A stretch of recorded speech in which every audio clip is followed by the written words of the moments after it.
Comeback for Vasilev and Lukic! A banger of a strike for Jovan Lukic's first MLS goal! It's fallen out to Westfield! Oh, wow! He's nearly taken the roof of the net off! Philadelphia pounce again! Who gets his goal in his Union debut? The record signing! Off and running in his first appearance for the club!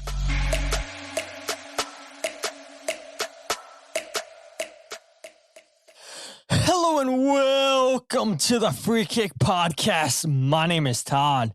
And smoky out here on the East Coast. Clear sunny skies in Portland, Oregon for Jose Nunez. I wish we were all out west with Jose having perfect weather as we all suffocate here on the East Coast from the smoke thanks to our lovely neighbors in the north in Canada. But a lot to talk about in this episode. As you guys can tell on YouTube, live call-in show, talking Kai Wagner back to the Philadelphia Union. So if you guys want to get in here, leave your thoughts, your comments, your concerns, just hit us up on Instagram, on Twitter. We'll send you the link to get a question or a comment in, or you can message us here on StreamYard and we'll see if we can get you the link on the live stream on YouTube. But regardless, Jose Nunez, other side, West Coast, how you doing? I'm okay. I apologize in advance if the Wi-Fi goes sideways, if I sound like absolute dog shit, and or you're watching on YouTube and I cut out or whatever. My apologies. But hey, we are men of the people, right, Todd? We do our best to provide as much as we can, even when we are far, far away from one another, further than usual. So what an exciting week. What an interesting week. Lots of opinions floating around about this Kai Wagner move. And, Wednesday, this team could have two new players, one that has been with the roster, one that left the roster 6 months ago and now is back. So what an interesting development in all of this. Yeah, it really is. And Jazz has, I think, the perfect comment here. He says, who knew the best way to replace Wagner was Wagner? Yeah, I mean, couldn't have said it much better than that. And I guess we can end the show on that, right? I mean, you go out and you try to replace him with Felipe Ndinga, and we can talk about him a little bit later if you want to, Jose. And ultimately 6-7 months after leaving the club, Kai Wagner comes back from Birmingham City. And so, people, I know, seeing the numbers go up, people are just joining in. A live call-in show if you guys want to join in, leave a comment, question, concern. Hit us up on Twitter, Instagram. We'll get you the link for the show so you guys can come and comment. Try to post it on YouTube too so you guys can join us. But if not, Jose and I are going to try to keep this for an hour tops. I know very hard, but Jose said we really got to try to keep this on an hour. So I'll try to keep the train rolling. But Philadelphia Union announced, Jose, on Friday. They made it official that the all-time assist leader returns as a designated player. His contract is guaranteed through the 2028-2029 season with an option for the 2029-2030 season. Kai Wagner, we know, gets sold. You broke the news, actually, Jose, late in December or New Year's Eve into New Year's Day, that Kai Wagner was getting sold to Birmingham City for about $2.7 million. A big shock, right? People are out enjoying their New Year's Eve, getting ready for the New Year's. And what a way for you to end a 2025, Jose, breaking the news that the Union are losing their arguably biggest player, best player in franchise history. He finally gets his move to Birmingham, and now 6-7 months later, gets his move back across the pond to Philadelphia. I guess your thoughts, Jose, once the news came out on Thursday, I believe it was, where Jonathan Tannenwald, Tom Bogert, both reporting that the Philadelphia Union are close to acquiring or reacquiring Kai Wagner back. And I know there's some people maybe a little upset on social media, and we'll go ahead and put a public service announcement out there again. This isn't either one of our full-time jobs. People are a little bit upset, Jose, that maybe you weren't first on the news, that you weren't on top of this like you normally are with transfers. But again, we have other jobs that come first before this. But we try to give you guys as much content. We try to stay on top of this stuff as often as possible. But overall, Jose, your thoughts on Kai coming back to the club? Yeah, this one took me by surprise. I must admit that when I when the news came out, or I guess I broke the news that he was leaving, I thought that was it, right? Like this is an unbelievable turn of events. By the multiple videos that have come out and information that has come out about his move, that is all family driven, not so much sporting in terms of his time in Birmingham. So he comes back to a completely different team, right? He left with many other pieces being on the roster, comes back with many other pieces being on this roster in a very different spot on the table. But I think it also is probably worthy for us to say, just as a public service announcement, like we're happy for Kai if his family's happy. That's for sure. But two things can be true. We can be happy for him and his family that they are in a better spot, but we can also be completely confused onto the reasoning or when it comes to the sporting side of, hate to call it a step backwards, but you and I spoke on the phone. I think with this move, should this be the last that Kai makes in his career in terms of moving from club to club or whatever, like he's not getting younger. And I think Kai will forever be, in my eyes, in my mind, the biggest what if for the Philadelphia Union in terms of exports, right? We saw what Brandon Aronson, we're seeing what Paxton Aronson is doing, Mark McKenzie, Austin Trusty. But I would go ahead and wager that in his time in Philadelphia, Kai has surpassed all of those players. Sure, statistically, it's no question, but it makes you wonder a little bit, I would think. What if he would have gone to Europe 2-3 years before he did to Birmingham, right? What if he would have stuck around? You threw out the scenario earlier. What if they would have gotten promoted to the Premier League? Would he have really moved his family back to Pennsylvania if he was a Premier League player? There's just so many what ifs, and again, we're extremely happy for him, for his family, for his children. But man, what a turn of events! I did not expect this at all, and I remain amazed. When I saw that Jonathan Tanwell posted that, I really thought, I wonder if he's wrong. I wonder if this is the one where he's wrong, because he comes to. I mean, he's obviously been around a heck of a lot longer than I have, and I think he and I are cut of the same cloth in a way of, we want to make sure we get multiple people on the record or off the record that are willing to vouch for the same piece of information. So when I saw that, I genuinely thought this is the one that he gets wrong, because I did not believe it for a second. So he's back, he's back. It's crazy. Yeah, it is crazy. It is. And I agree with you, Jose. I mean, we've talked about this a lot in multiple different group chats with multiple different people. And I think there's like three things that can be true, that can be right, or at least where my mind points to. It's one, this move doesn't make a whole lot of sense for the Philadelphia Union from a business side of things. But number two, I will never fault a player that will do right by their family. If your family is unhappy in a place and you decide, look, we've heard Kai how many times over the years, Jose, saying, I want to go to Europe. I want to play in Europe. We've heard it so many times. And Kai finally gets his move. And credit to Jon Scheer, Bradley Carnell, for honoring the agreement that Kai Wagner and Ernst Tanner previously had. If a significant offer comes from Europe, we will listen. We will sell you if that's what you want. And the Union do right. Sell him to Birmingham City.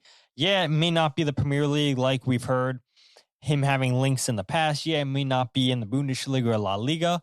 But still, it's high-quality soccer in the championship, very physical league. And we saw the instant impact that Kai Wagner had, and we'll talk about his time here in a bit in Birmingham City. But the organization does well, upholds that promise that was kept to him, that was made to him previously. And the Union, from sources talking with me, they say that number that's been floated around in Europe of $4.5 million is accurate. I know that we've seen different numbers floated over here on this side of the pond. I know we saw less than $4 million. I've seen like $3.5 million. I know I've seen $4 million. I have no reason to not believe the people that, haven't got things wrong in the past. And so when you look at, okay, fine, we'll say 4.5 million and the Union made 2.5 million. You paid an extra $2 million. Doesn't make a lot of sense financially for the Philadelphia Union, Jose. Yes, the Union had a need at a left back position. Yes, the Union had a massive need in terms of chance creation. Now, because of how much money you're paying to bring Kai Wagner to the club, he's a designated player. And now you have no spots available. You went 4 DPs, 2 designated, 4 U22s, 2 designated players. You went the U22 route. And yes, we know once the summertime approaches, you can change all that. But the Union have no open slots. And of course, they can go out and make some moves, whether you loan a Felipe Ndinga that would open up an international roster slot, which is currently every single slot has been used up by the Union.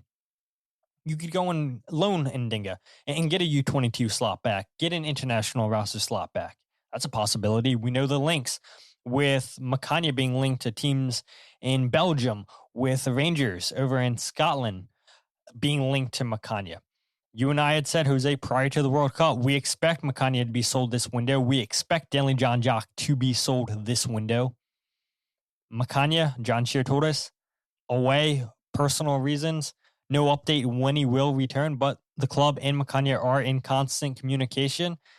I kind of read in between the lines there, Jose, and say, okay, the club's in negotiations for Makanya going to a team in Europe. You know that Neil Pierre is back with the club after his loan from Lyngby ended. From everything that we heard from Jon Scheer today, he's come back a lot stronger, a lot more fit. Could be a potential replacement if you sell Makanya this summer. We know he scored 3-4 goals, maybe a little bit more in his time in Lyngby, helping them get promoted back to the top flight in Denmark. So a lot of moving parts, but again, still doesn't make a whole lot of sense to me. You spend an extra $2 million after you sell him for $2.5 million, and because of the transfer fee, now he's a designated player. But again, he wants to come back to Philadelphia Union because his family wants to come back to the area, because they love the area so much. So I will never, ever fault a player for doing what's right for his family. But any thoughts there, Jose? Anything you want to touch on as you get situated? I think, yeah, no, I think if you're a Birmingham fan, you can see it two ways, right? The fastest $2 million ever made, as well as a strong finish to that season. But you can also be a little upset that someone that I believe, Chris Davies, I believe was the name of the coach, was maybe building around, right? In terms of this coming season, an incredible piece. I mean, Kai was incredibly influential in terms of, yes, defensively, but what he's going to bring to this team, which we haven't even touched on. Biggest winner, I think, of this whole thing, or potentially 2 biggest winners, maybe 3, are the striking core or the scorers of this team, who are now Ezekiel Alladoh, Bruno Damiani, Milan Olaski, Quinn Sullivan, who are going to be getting service from this guy here on out. Never mind, defense is having to play differently now because there's a guy that can pump great service from further out on the field than, maybe a Felipe Ndinga on that side. So what I don't want, and I hope that this fan base never does with any player now or in the future, is harass the wife of a player. I think we're seeing this online with the Birmingham fans really, really sour on, and I think inappropriately, probably the best way to put it, commenting on the move and blaming the wife and just calling her names and just completely uncalled for and again, inappropriate. So neither here or there. Interested to see how it unfolds. I don't know about this designated spot. Could they have just given it to him and paid him a little bit more, instead of having to go shell out $2 million? We'll never know. Meaning last year, would that have satiated him instead of needing that move abroad? By his comments, no. He always wanted to go away and try it out. And the reality is, he can say that he tried it out. And you know what? For the 6 months he was there, he was pretty damn good. So he comes back, I think, a better player. But we'll see, man. I'm the proof is going to be in the pudding. Can Ezekiel Alladoh suddenly turn into what the Union maybe saw from him in terms of the scouting department? Can Bruno Damiani improve on last year's results now that he's got somebody different? Can Quinn Sullivan have an incredible start to his season 6 months into it now that he's healthy? It's going to be fascinating and just eager to see. But it looks like we have our first guest of the call-in show. Todd, I'll turn it over to you so we can keep the show rolling. Yeah, absolutely. Tony G, thanks for joining us tonight. Question, comment, or concern in regards to Kai Wagner, anything Philadelphia Union? Yeah. Can you guys hear me? Yes. Cool. First time caller, long time listener. This is fun. Appreciate it. Yeah. So, Big Tony style. What's that? Would you say? Yeah, Big Tony style. That's what we're going to call you. I'll take it. Yeah, but honestly, I'm a big fan of the show, and I appreciate how hard you guys work to, keep on top of all the things going on with this team. It really does mean a lot. So I'll start there. But yeah, my question is, so Ryan Richter is now the coach. Do you think that that was a decision? Well, maybe not a decision for this reason, but I guess two-parter. Is there an advantage here because of the fact that so much of our team is Union too, and he very recently coached a lot of these guys? Or do you think it's a decision made purely because we're still paying, I think, Carnell and maybe even Curtin still? I don't know what's going on there, but do you think they just figured, hey, we can just pull a guy up that we're already paying? Go ahead, Jose. I think it's a little bit of both. But I think that there's a third piece. Sure. I don't think that the Union ownership specifically wanted to pay or wants to be paying Carnell through this season, has to pay Curtin through the end of the season as well.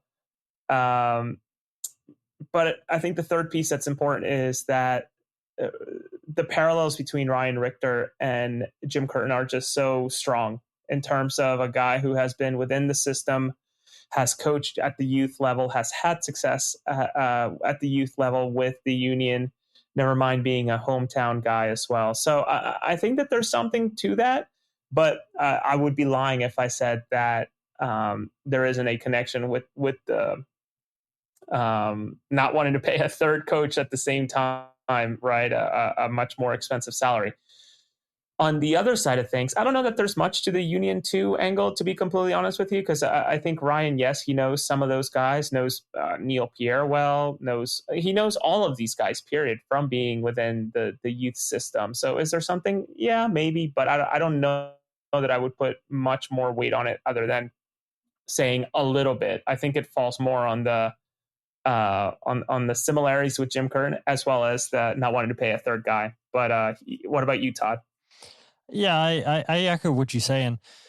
It's a good question about the connection with Union 2. And talking with Nathan Harriel today at practice, he was quick to remind us that he's actually had experience with Ryan Richter at the academy level. And I look at a player like Quinn Sullivan having experience with Ryan Richter too. I mean, a lot of guys coming up through the academy. This is a very young team, a team that's been built on development. But this team knows what to expect.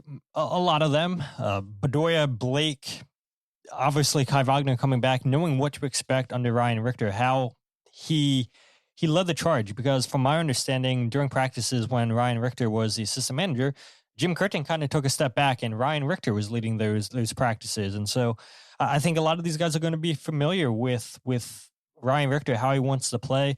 We've seen what Jose in the last two preseason games, the Union getting Ezekiel Alladoh going. I think that's going to be crucial for this team. So, yeah, I think there are a lot of connections with Ryan, whether it be players that he's had at the youth level in the academy, whether it be guys he's had at Union 2. But I don't know. I think Ryan Richter is going to get a fair share of things with the first team.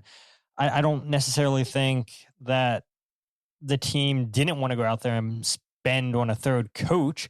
We've seen this team, it's how they've operated for years, that they promote from within, whether it be players or whether it be coaching staffs. And so, yeah, I think Ryan's going to get a fair share of things. And yeah, maybe Maybe Jay Sugarman said, we don't want to pay a third coach. Let's see what Ryan Richter has. But I think he's earned it, because let's not forget, too, when Ryan Richter and Jim Curtin were at Philadelphia Union, we heard Jim Curtin saying, yeah, Pat Noonan needs to get a job. He's more than ready. And then Cincinnati finally comes on board. And then towards the end of the tenure of Jim Curtin in Philadelphia, we hear Jim Curtin saying, yeah, Ryan Richter is ready for a head coaching job in MLS. And so I think Ryan's going to get every opportunity, regardless if he was coaching in the academy, whether he was coaching with Union too. So yeah, I'll be curious to see what Ryan Richter does with the team this season. But yeah, I think Ryan's going to see out the whole season. Anything else, Tony, you want to add or question before we let you go? No, that's great insight. And thank you so much for taking my question. Yeah, no Appreciate problem. you guys. Thank you so much, Tony. And again, yeah, if you guys want to go ahead and ask questions, feel free, message us on Instagram like Tony did, message us on Twitter. I don't know if we can send the link on YouTube, but if you guys have questions, comments, concern about anything Philadelphia Union, anything Kai Wagner related, we'll go ahead and get you into the show. But we talked about a little bit there, Jose. Ezekiel Alladoh, $4.5 million, big price tag on him. And we know one goal between him and Bruno Damiani in the first 15 games in MLS this season. How vital do you think it's going to be for them to finally have some creation on the left side of the field with Kai Wagner coming back? I think it's going to be very important. If anything, I would think that the whole setup of bringing Kai back, sure, there's a leadership angle and bringing someone who knows the team in and out.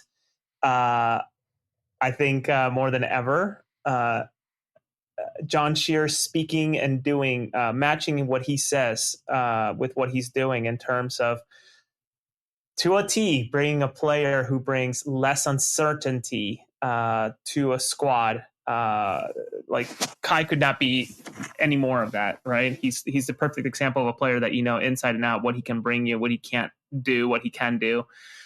That I would think that this is, in a way, especially with a new sheriff in town with Jon Scheer and Ernst Tanner doing whatever he's doing, kind of like tryouts for Ezekiel Alladoh, right? Trying to make sure that he remains in the squad. And sure, there's a contract there, but Ezekiel Alladoh has had a less than stellar start to his career in Philadelphia. And I think if Kai and Quinn coming back are not enough of a restart or fuel to get him going, especially with what Kai can cross and what Quinn can do in terms of attracting players to him in terms of, you know, attacking space and leaving some more space for someone like Ezekiel, I don't know what will. So this is a big moment for him. Yeah, and let's go ahead and play. We have 4 clips. We'll see if we get to all of them tonight, trying to keep the show within an hour. Again, we will stop talking, chatting. If you guys have questions, comments, concerns, want to ask, we'll stop the regular program show and bring you guys in. But here's Kai Wagner talking about on watching the Union from afar and wanting to come back to Philadelphia after he's noticed, it's not been going great in Philadelphia. Yeah, I mean, when you saw what happened last year in the offseason with all the key players who we were losing here, I think everybody could see it coming a little bit, but on the other side you always thought okay, maybe they can still turn the ship around. And it's sometimes hard to say or maybe stupid to say for myself, but I also personally felt a little bit guilty just that the team doesn't do that well anymore. And when I see all my friends here, how they wrote me the whole time after each game. I was watching the games at 1:30 in the morning or really late in the night. I think I missed one game because we also had a game the next day, but on the other side I couldn't see the ship going down. That's why the conversation started really early with Jon. It was a really, really hard process. Guys can relieve that, but yeah, we made it happen. Yeah, Kai Wagner is saying that he couldn't stand seeing the ship go down. Yeah, I mean, it doesn't get any worse than the first 15 games that we saw with the Philadelphia Union. Only 7 points, 1 win against a struggling CF Montreal side. And just when the Union get the win against Montreal, a come from behind win, Jose, if I'm not mistaken, Ezekiel Alladoh actually played well in that game, hustling, winning the ball back, gets an assist.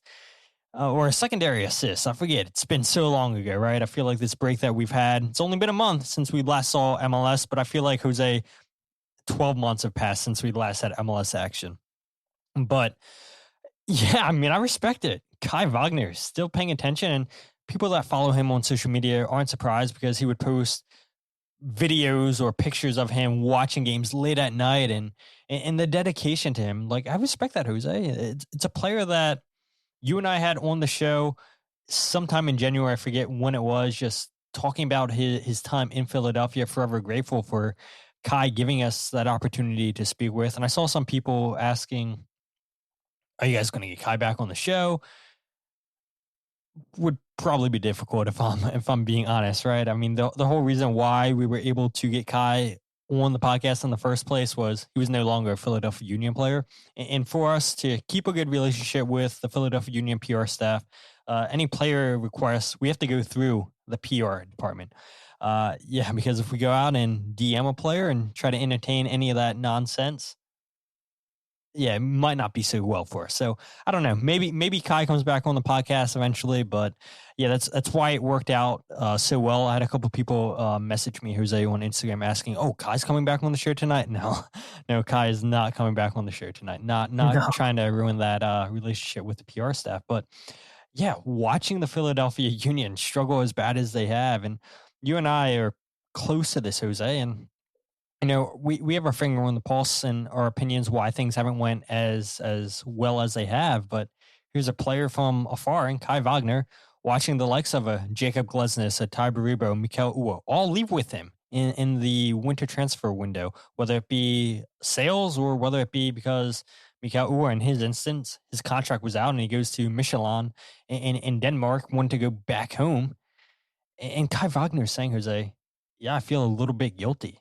That I left, and seeing key core players for our team also leave. And yeah, I think we knew, Jose, that it was going to be an adjustment, losing 4 key guys and bringing in seven new players, guys that are new to the league that want to learn how Bradley Carnell, former Philadelphia Union manager, Bradley Carnell wanted to play. And yeah, it just seemed like a lot of the guys weren't clicking and not a lot of cohesion out there. And Kai saying, yeah, I take some of that responsibility for why the team's in the position that they're in, because I'm not there. Am I the only one that thought, and obviously you were there in person, I'm many, many, many miles away, but I could have sworn, maybe it's because I'm tired and jet lagged, but I thought he said I couldn't see that shit go down when he was talking about the results of Philadelphia. That I thought, it's like, oh wow, he really feels strong about this. But yeah, I mean, I guess I expected no less, right? I was able to listen to the clip thanks to you sharing it ahead of time, and the 11 minutes that he spoke, which is on the longer end. Obviously, he was the top piece of conversation this week, and certainly with the press. But I also wonder if there's. I also do wonder if there's a bigger sense of responsibility from him, right? Now that he's got that designated player tag, now that he's got this responsibility to perform, not that he wasn't acting like it before, but now there's a bigger spotlight on him. He is an even bigger player than he was before he left Philadelphia, obviously within Philly for sure, but I think his next 15 games, for sure, next 5, maybe even more so, but Birmingham fans are going to be watching and be criticizing the hell out of this guy just because, and I don't think he cares. I don't think he gives 2 shits what they have to say, to be honest with you, but he brought about some attention to him, both in terms of this role that he's got now as a designated player and what, he had to do in terms of Birmingham and the fandom. So I think he's going to be stellar. I really do believe so. I just wonder if the players around him are going to be able to match that. And that's the biggest question for me.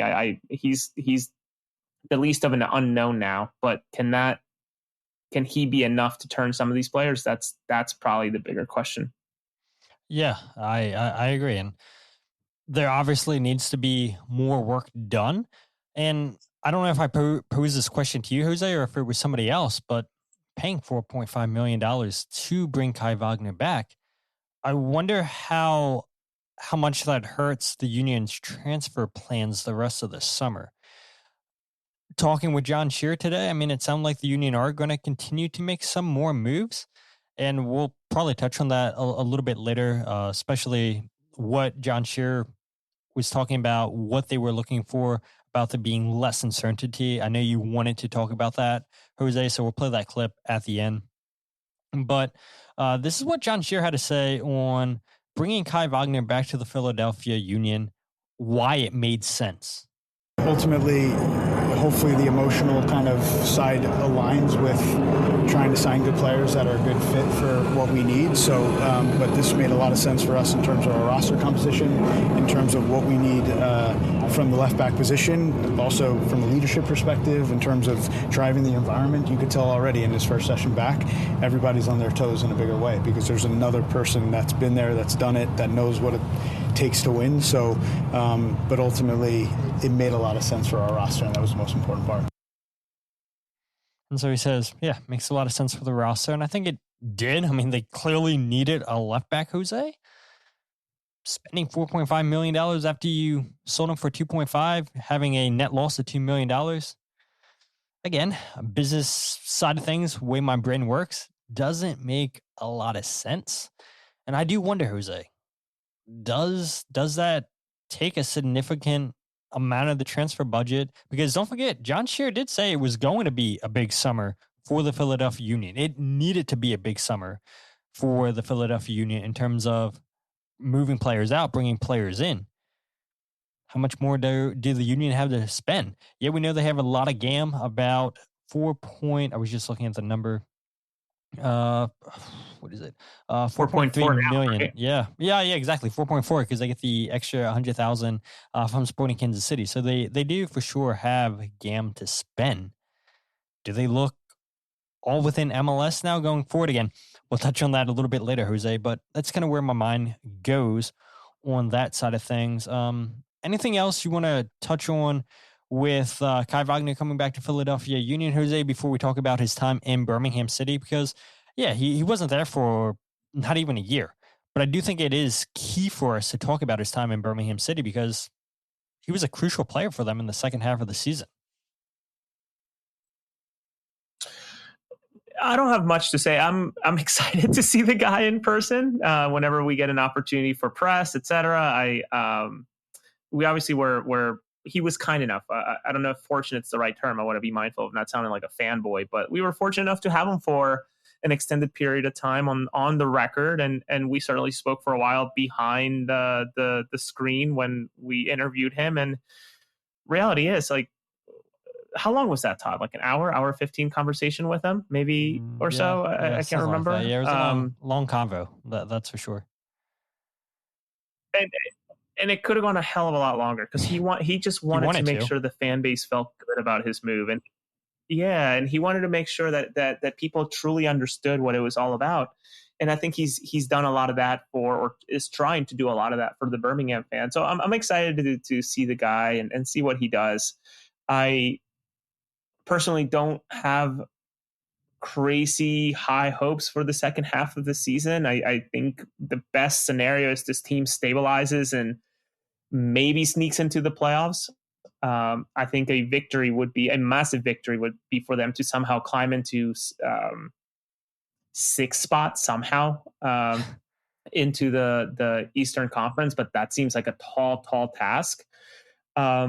But just seeing some stabilizing and just really, really preparing and sorting itself out for this sprint season next to half season. And it would be such Philadelphia fashion, Todd, and intrigued to hear what you have to say for Philadelphia to win their first MLS regular season championship. If it was 14 game season for them to have that be it, despite in 2022 being at the pinnacle of it, it would be such a Philadelphia thing for them to win it then. Yeah, I mean, I'm sure Union fans would celebrate that. I mean, that's a question for you guys. If the Union win a trophy, win MLS in the sprint season, do you guys celebrate that? Do you guys count that? I mean, There was a lot of controversy. Fans were giving the Union back in 2020 when they won the Supporters Shield because they had played more games than, I believe, the Seattle Sounders, who were next closest during that season. I believe the Union wound up playing 23 games that season. Seattle played 20, 21, sounds about right. So, I mean, that COVID year was so odd, but looking at this standings right here, Jose, for MLS, Philadelphia Union, 7 points, currently 11 points behind DC United for that final play-in spot, with New York City a point ahead of DC United with 19. Cincinnati in 20 with 20 points in 7th, Charlotte in 6th at 21. I mean, it is a lot of work to be done for the Union. They still play Charlotte, I believe, if I'm not mistaken, still play Cincinnati twice, play New York City, done playing DC United, done playing Columbus, I believe, done playing Montreal. Think you have a game against Toronto, done playing Orlando, and they still have Atlanta. So, yeah, a lot of the teams, I mean, they're chasing pretty much every single team in the Eastern Conference sitting in last place. But, yeah, have some work to be done for sure in the Eastern Conference if they want to make a playoff spot. And it starts this Wednesday against New York Red Bulls. Have to get 3 points against Red Bulls at home, which is so odd that the Union play Red Bulls on a Wednesday. I'll be curious to see how many fans come out to that match. Quinn Sullivan, been training with the team, played about 30 minutes, I think you reported, Jose, against DC United down at Ludwig Field, a.k.a. home of the Maryland Terps. Would have been so awesome to go down there for a game. But if you guys do want to go to a game down at Ludwig Stadium, go September 4th, I believe it is, against Delaware. JoJo Elliott, Union 2 goalkeeper, with the Blue Hens taking on Henry Bernstein and the Maryland Terps. Wouldn't be a bad shout if Union fans want to go down there and see 2 former Philadelphia Union Academy players, 2 former Union 2 players, and I believe JoJo Elliott's still actually training with Union 2. Believe I saw him today in practice with the first team, which we saw him against Ivory Coast save that penalty against Nicolas Pepe. I mean, that dude's going to be the dude on campus, saving a penalty against a former Arsenal player. So insane. So insane. But Kai Wagner comes back to the Philadelphia Union, signed through 2028-2029 season with a club option for 2029-2030. Let's go ahead, Jose, as we start wrapping up the show. I know we still have some time. We sit in hour tops. Haven't hit it yet, but we are getting close. 38 minutes in.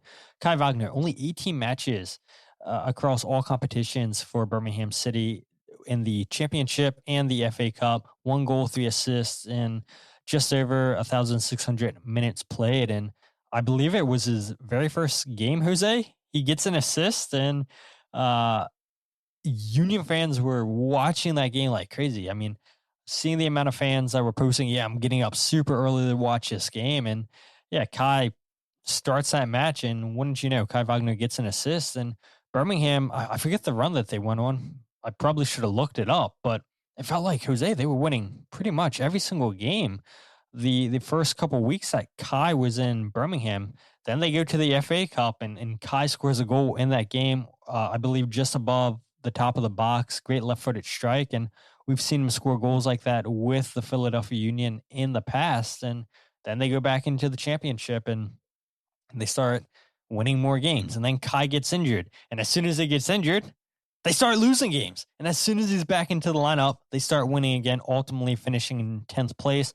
Don't make one of the final playoff spots in the championship, and they missed out on a potential promotion to the Premier League in Kai's debut season. And then here we are, July 18th, Kai Wagner officially back with the Philadelphia Union. Do you think it would have been best, Jose, for all parties if it would have just been a loan and not a straight deal to buy Kai Wagner? I mean, it had to have been, right? But I don't know if Birmingham would have ever agreed to that.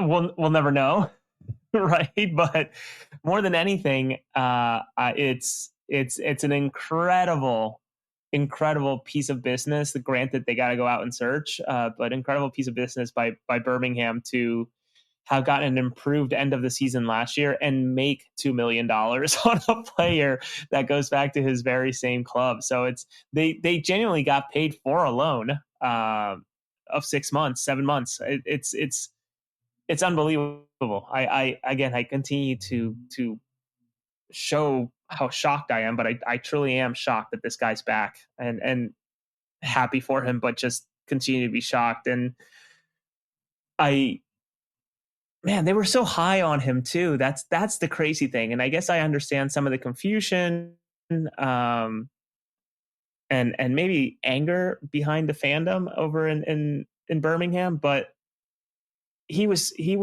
so good for them, and he was saying all the right things, and the same way that he does here in Philadelphia, of I want to do X, Y, or Z. And guess what? He went on to do X, Y, or Z. He made that team so much better. He brought an added edge to them. Granted, he wasn't mistake free. I remember one game he basically assisted a goal. He lost the ball on the sideline and ultimately led to a goal. So like, he wasn't perfect, but he sure as hell fought hard.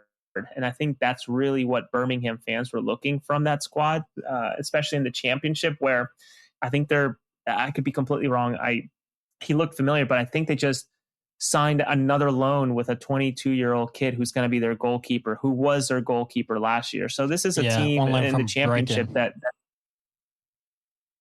so the championship is where you go and loan in some of these players to try to get into the Premier League and benefit from those talents that can't make the Premiership. You bring them in, but Kai would have been a central piece for that team for the next 3-4 years to build around, especially in the project, as they all call it, the project to get into the Premier League. But it wasn't meant to be, and he's back with Philadelphia, so we'll see what he does here. But I continue to think this, but I don't think it would have been crazy to think that Kai could have gotten Birmingham to the Premiership in 2 to 3 seasons. I mean, Birmingham is bringing in some good talent that you add Kai into it. I would have believed it. I think I really would have believed it. So I'm looking here, Jose. Kai Wagner makes his debut on January 4th against Coventry City. Birmingham beat Coventry, who are now up in the Premier League with Frank Lampard. They win that game 3-2. And yes, we can touch on, or we'll touch on it now. We know that match between Birmingham City and Leeds United winds up going to penalties, and Leeds United win 4-2. And Kai had a little funny moment today with it. He's like, yeah, one of you guys, remember you said that they thought that Kai Wagner would get the first tackle on Brendan Aronson, but it was actually Brendan who got the first tackle on Kai Wagner. And it is hilarious that that Kai pays attention. We know he does. I mean, he quoted you, Jose, when you were like talking about the referees, the new procedures in MLS with talking back to the referees and how it would result in a yellow card. And Kai was like, no, he knows the line. Like he knows what will get him a yellow card and what won't. And he kind of pushed back on you. And I think that's actually what got Kai to come onto the podcast, is that little interaction there on Twitter. And then he eventually reaches out and says, hey, can I come on and speak and just have like one final goodbye to the Philadelphia Union fans? And yeah, we gave him that opportunity. And we know Kai watches, and he's probably watching this. If not watching it now, he'll go back and listen to this, I'm sure. But I was looking also, Jose, because we're trying to get, I think, 2 people calling into the show, maybe one person. Definitely one person. I just sent the link out to the person that wants to call in. But if Kai would have stayed until the end of July, he would have played Barcelona, Jose.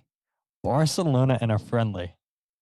He should have stayed until July to say, yeah, I played against Barcelona. Like, yes, I know he wants to come back and help the Philadelphia Union, but you just have to wait until July 31st. And you could have played against frickin' Barcelona. I would have done it, even if I knew I was going to leave to Philadelphia. To say you played against Barcelona, yeah, I'm sure they're going to play a lot of backups, but it's still FC Barcelona. How many players get to say, yeah, I played against Barcelona? It doesn't matter if they're playing their C or D squad. It's still Barcelona. maybe playing against Barcelona would have added an extra 0 to the price tag for him, or change some numbers on that $4.5 million figure. But yeah, man, I don't know. He's a guy that pays attention. He's a guy that's always been plugged in, for good or for bad. That interaction was never intended to be malicious. I was just genuinely like, well, I wonder how Kai would have fared with this new line of refereeing, and for him to chime in so openly was comical, and I appreciated that he wanted to leverage our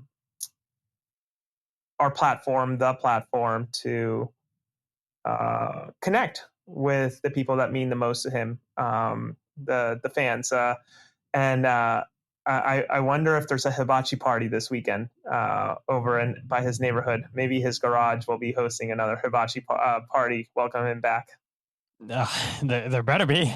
I know his wife just posted a video on Instagram a couple hours ago of like them surprising, I would assume, close friends that they grew accustomed to during the time in Philadelphia, and then a lot of neighborhood friends, I would imagine. And yeah, it was a pretty special video seeing these people just get so emotional, seeing the Wagners come back. And yeah, I got close, I'm not going to lie, to shedding a tear, because I think a lot of people just think of these guys as athletes and that's it. And then I don't think people really realize how much time they actually do have. Like, you go to practice for a couple hours, you play a game, and then what do you do in your free time? And it seems like the Wagners try to hang out with their neighbors as often as possible. And so we know how much Kai talked about the neighborhood. And yeah, special moment there from Jenny posting that video of the Wagners going around surprising their old neighbors and family friends. But we have another caller in here, Jose. Philly Pete, let's see, you should be unmuted, or no, you muted yourself. Now you're unmuted. Pete, question, comment, concern, Kai Wagner, anything Philadelphia Union related? Hey, Todd. Hey, Jose. I just wanted to say that I am really impressed by Philly. They have made their, big move here during the World Cup break, and it's good to have you guys back after the World Cup here now, coming to a close. And I just think that it's a huge tip of the hat to Philly, in all honesty, to be able to bring this guy back, even after 4 months, even after we know that it's been a bit of a rough business move. But for this guy to go across the pond into one of the most premier leagues around the world, and then wanting, we know it's a good move for his family, but it also for him to come back to Philly, to want to come back to Philly. This is the top left back in the MLS, one of the top players in the MLS. And I think it's just a huge, a good move by Philly to stay loyal to him, but also it shows that, players want to play here, and it might prove to be fruitful in the future. I also think, what is Bradley Carnell thinking right now with this move? Bradley Carnell must be like, what the, like he could have had Kai there this whole time, and, he could have got him out of trouble and so forth. So I just think Bradley must be watching from afar and wondering what is going on and what could have been.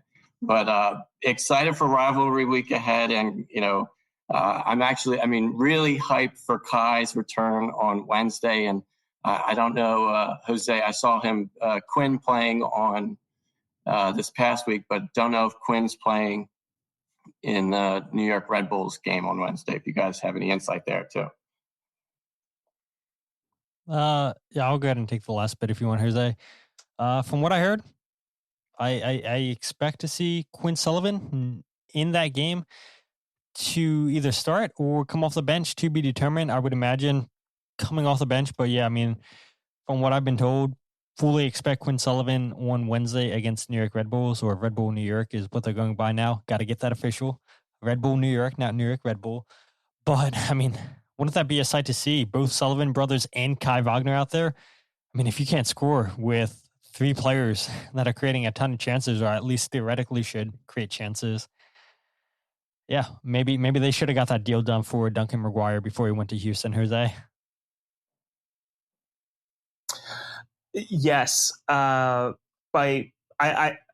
think if you have a Q Sullivan jersey, not a C Sullivan jersey, but you can wear both or one or the other interchangeably, sure. But I think you can be pretty safe going into the stadium with a Quinn Sullivan jersey this week. I think based on many, many things, I wholeheartedly agree with Todd. Quinn Sullivan will have a part to play against Red Bulls this week, which is exciting. Happy for him. He's finally getting healthy.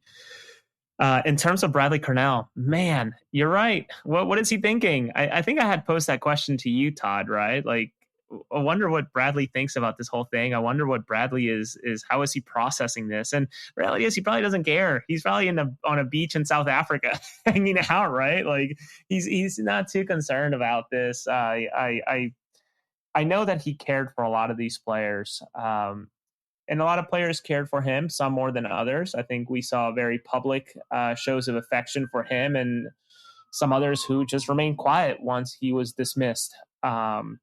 Not to read too much between the lines, but I think that's a fair one to kind of just work through. But could he have helped the beginning of the season? Absolutely, especially when you start hearing about or hearing commentary, right? When we spoke with Kai, one of his first things was, it's a lot of leadership that's missing. When I spoke with Jan Levinovic, there's a lot of leadership that's missing. There's a lot of knowledge that's missing now that all of these guys are gone, especially key players from over the years. So could he have been a big difference to the beginning of the season? Likely. I really do believe so. But Carnell's probably honestly not too bothered and maybe even positioning himself for his next role. Though his name did come up during the St. Louis game over the week, making the comparison. They brought up his coach to have gone and won something his first and second year, but also dismissed in each one of those years. It made me chuckle a little bit on the Spanish broadcast. They were paying attention, that's for sure. Anything else? Any questions, comments, concerns, Pete, before we let you go? No, appreciate the insight there, guys. Just, excited to have Kai back and, go Union on Wednesday. I was a little bit torn because it gives the Brummies more big money in the transfer window to go sign more players against the Blackburn Rovers. But, it's good to have Kai back here in Philly. Absolutely. Thanks so much, Pete. Have a good night. So, Jose, like I said, we had 2 more clips to play. I'll play one more because there is something I know you want to talk about. And there was Jon Scheer talking about needing stability, leadership, and driving competition within the group. Jon Scheer says this back in May when he's getting introduced to the media as the new sporting director. And we'll end or get ready to end with this last topic, with this last clip as we wind up wrapping up the podcast. So here's Jon Scheer talking about leadership, stability, and competition within the group. Look, for us, it's really, really clear. We have some really good young talents that we believe that are going to develop over time here. We need stability. We need leadership. We need to drive competition within the group. So our expectation is that the pieces that we bring in, there's a lot less uncertainty, I guess you could say, in terms of how they transition. We need to make sure that the message our coaches are giving our players are also being driven within the players group. And we have gotten young, and there was a lot of turnover. And I think the culture of our locker room is something we're really cognizant of. And you want the young players to be around, older pros as well, to help them develop, to see good habits so that they can ultimately try to replicate these. But we have a lot to play for the second half of the season. There's no doubt in our minds that if we approach this second preseason in the right way, we can start to develop and be who we want to be towards the end of the season here and try to fight and claw our way up the table. So, what's next for the Philadelphia Union, Jose? At this point, I'm not even going to try to guess. Honestly, I would have never guessed this. I also don't really know. I've been so busy preparing for this trip and carrying out this trip that I haven't really talked to a whole lot of people. But I do wonder, you brought this up earlier, I do wonder of how much this specific move and the amount of resources needed to make this happen in terms of the money, in terms of the other intangibles with an international roster spot being traded. I wonder if there's another one that's being created in the works, whether it's trading or who knows if a player has gone on and done something. I'm not sure. I do wonder how and where they go and pluck players in from, right? To me, it all screams like, either Americans who are playing abroad or domestic players that somehow have an ability to not count against the international roster spot. So I would love to see a midfielder, an attacking midfielder. I think that's what this club could use for sure. I think they're sort of set by default in the striker department. I think Daniel I'm intrigued. Go ahead, Todd. What are you gonna? Yeah, and it makes you wonder, right? Like, do the Union go and try to bring the band back, right? Daniel Gastag somehow. I don't know. He did an interview not too long ago with Columbus. I forget the name of the outlet, but it's Brianna. Name's escaping me. Mikel Ua. Jose Martinez is healing from an injury and he's a free agent. Corinthians still owes money to the Philadelphia Union reportedly. So like, why not bring him back and heal him up and let him play? I don't know, man. I don't know where this team goes from here in terms of adding more players, but they are certainly bringing in more players. That's for sure. As much as, we keep on hearing. So I don't know what's next. Exciting though. Yeah, and I'm with the same mindset of you, Jose. I think that they'll probably look within MLS. We saw Tom Burgert say on Blue Sky, I believe it was, that the Philadelphia Union were in for Duncan Maguire, but ultimately it was Houston who got the deal done for Maguire. And that one doesn't make a lot of sense to me, Jose, because I look at Duncan Maguire more so as a target forward. And you kind of already have target forwards in Stas Korzanowski and Bruno Damiani and Ezekiel Alladoh. For me, if you want to get another striker, I would look for a speedster, a player like a Sergio Santos. Not saying go out and get Sergio Santos back or a Mikel Ua back, but a guy that's going to go ahead and stretch the back line. And so I'll maybe have to look into it a little bit more, Jose, to see what kind of players in MLS would potentially be available for the Union to go out that has that skill set to go ahead and potentially be a target for the Union. Of course, we know with the scouting department and the rest of the front office, they plan for these windows months in advance. It's not, the transfer window's here, let's start working. No, they're setting the windows in the summertime, in the wintertime. And I wouldn't be surprised, Jose, if they're looking for next summer as well already. Just, okay, these are the players that are coming close out of contract. I have a good relationship with X agent. Maybe we can bring them in next season. So yeah, we'll see what happens. Again, though, I expect the Union to go after Americans, players with green cards. We'll see what happens. Will the Union have an international roster slot become available? Does a player potentially get a green card? Do the Union go out and loan, like I said, a Felipe Ndinga to open up her spot? Do you sell Macania? A lot to be determined for the Philadelphia Union. Again, the transfer window just opened up, so a lot of time. I believe the window closes on September 2nd, but we'll see what happens, Jose. Angel says, need Julian Kranza back. Well, he is coming back to Philadelphia Union, Subaru Park, but it's with Nakasa, not with the Philadelphia Union. And I think maybe I saw you comment this, Jose. Once he comes to Subaru Park, don't let him leave. Keep him hostage. Don't let him leave the parking lot. Make a deal done with Nakasa. And I don't know. I mean, I would imagine it would take a hell of a lot of money to try to get Julian Kranza back in Philadelphia. Would he even want to come back to Philadelphia? It's another question to be posed. But again, I think the Union are going to be active. I think we'll see a lot of pieces moving, whether it be players coming in or players getting moved. But one thing's for sure, did not see Kai Wagner coming back to the Philadelphia Union. This is a big first move for Jon Scheer as the sporting director. And I'm happy to be back doing the podcast with you, Jose. And We'll actually be live tomorrow as well, 9 p.m. Eastern time, 6 p.m. Oh God, I almost said Eastern time. God, what is it over there? What's the Pacific? Thank you, Pacific Standard Time. We'll be joined by Mike Barrera and Jasmine Ferreira, who was a volunteer for FIFA in Boston. Get her experiences working with FIFA, how the tournament went up in Boston. We saw a lot of the videos with the Scots drinking Boston Dry. So looking forward to hearing Jasmine's perspective working for FIFA for every single game up in Foxborough. Have Mike come on, talk about his experiences going to 2 games in Philadelphia. Talk about your experiences, Jose, covering a World Cup in Philadelphia, 5 out of the 6 games. You got mentioned in MLS. They gave you credit in your last article, I think your only article, that they wanted you to do a story on. But you got something. It said Jose Nunez, World Cup, finally mentioned.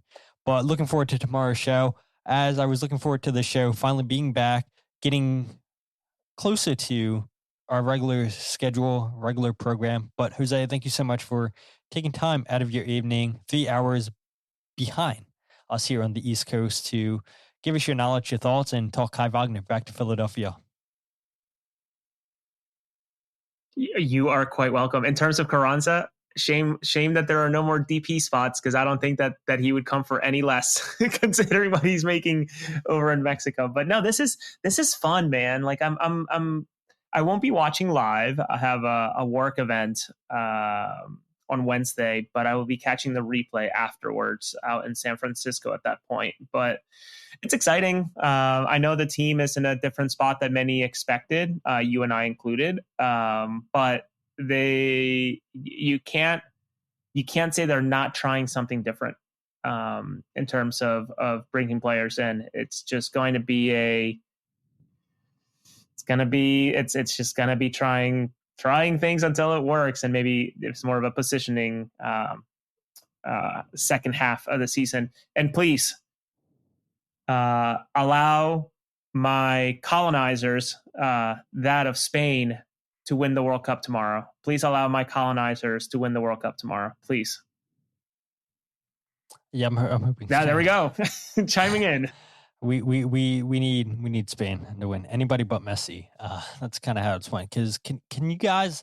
It's already insufferable with MLS talking about Messi nonstop. Can you guys imagine if Messi and Argentina win the World Cup back-to-back years? We're never going to hear the end of it. Doesn't matter if Messi's playing in that game or not. I feel like the league's going to tell every single broadcaster, hey, don't forget to mention that Messi won the World Cup with Argentina. You got to get in there someplace in the broadcast. So, yeah, I don't want to imagine a world like that, Jose. But a lot of questionable calls going Argentina's favor. And as much as I want Spain to win, as deadly as Spain has been both offensively and especially defensively, I think it goes Argentina's way. Unfortunately, I don't want it to happen, but I think Messi wins back-to-back. I think he does it. Probably have a controversial call in there someplace, one way or another. Maybe Messi gets a penalty, and he misses yet again another penalty for Argentina. But looking forward to watching the World Cup, Jose, and we'll give our thoughts on the World Cup tomorrow as we recap everything 2026 FIFA World Cup in North America. But Jose, where can people follow you on social media? Anything else you want to plug before we end the show? I wrote earlier this week about the Portland Timbers against Seattle game for MLS. That was a fun game. History made on that one. So if you want to rewatch a match that's as a complete neutral and have a hell of a lot of fun, watch the Portland 5-1 win from earlier this week to restart MLS Thursday evening. But you can find me at Jose R. Nunez 91 on, is it 91 or 1991? 91, I think, 91. On Twitter. And there we go. Just follow me there, and my profile has all the other things that I'm doing. But incredibly thankful for you, Todd. Incredibly thankful for the people who hopped on, maybe the people that are a little too shy to hop on. I know a few of them that are in the chat.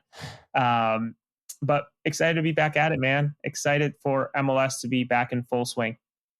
Yeah, absolutely. Got to give a shout out to my guy Harper Appreciate you being a big fan of the podcast. Always nice when people come up to us and introduce themselves. And we have no clue, all the people that are listening to the podcast, but when you guys come up and introduce yourselves and give us kind words and tell us that we're doing a good job, we appreciate it. We're just two guys that are very, very mediocre, but for whatever reason, you guys enjoy the work that we do, and we try to do our best to keep you guys informed with your beloved Philadelphia Union. But if you guys aren't following the podcast on Twitter, Instagram, or Facebook, follow at Free Kick Pod, where we get your podcast of the Free Kick. Check out the YouTube channel live, every single podcast, youtube.com/freekickpod. You can also get the goals breakdown videos. Yes, I know I told you guys there would be a part 2 of that Inter Miami Philadelphia Union game. I figured you guys don't want to see the goals that the Union conceded, and I'll be honest, 16 minutes just looking at the goals that the Union scored and chances that they created didn't really do the numbers that I thought it would. So I said, let's not go ahead and finish out this second part of this video. So hopefully that doesn't happen with Wednesday night's game against Red Bull New York. Hopefully, look, I want the Union to win because it's so much better doing the show. You guys interact with us a lot more when the Union win. So hopefully it can end like 1-0. Don't have a lot of goals to break down in that game. And then everybody can go away happy with the Union win. I can go away happy with not having to break down a whole bunch of goals. And then it leaves us with an easy show on Thursday night because it's less work for me to go ahead and try to get an article out, goals breakdown video, and the podcast out. So we'll see what happens. But again, live tomorrow night, 9 p.m. on Twitter, Twitter and YouTube. And again, if you guys don't listen to us live, then it's always going to be in your RSS feed. Really appreciate you guys checking out all the articles on thefreekick.substack.com. Goals breakdown video podcast also on Substack. You guys have shown a lot of love to me tonight with me going up to training, talking with Nathan Harriel, Kai Wagner, Jon Scheer. After you guys get done listening to this podcast, check out those interviews. And I guess I'll go ahead and put that on the RSS feed too, because we did make it a point and say, when we have player interviews, we'll go ahead and put it in the RSS feed. So I'll be sure to put that on the RSS feed for you guys to listen to. And you guys can check out the videos if you guys want to see the interactions with all three gentlemen on YouTube. But until then, my name is Todd, and this is the Free Kick Podcast.